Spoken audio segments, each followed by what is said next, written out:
these are the jackets with the right size together, and you have a back.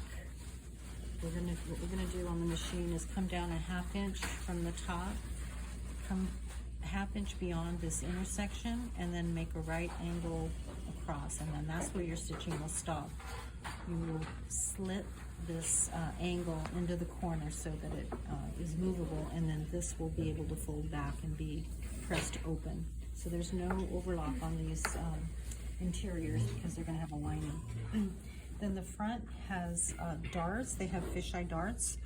There are 3 points. The darts are going to be folded together at the points. So you find these 3, there's one in the middle. You'll start a 1/2 inch beyond the fisheye, come down out here, 1/2 inch beyond, and then a 1/2 inch again on both sides of the front. So it's just a slight fitted dart. Then on this piece, this is your side panel. It's not a side seam. This is the bottom of your sleeve right here where this notch is. So you want to make sure, should it have some notches for front and back? So you want to make sure that you have your back notches to your back and your front to your front.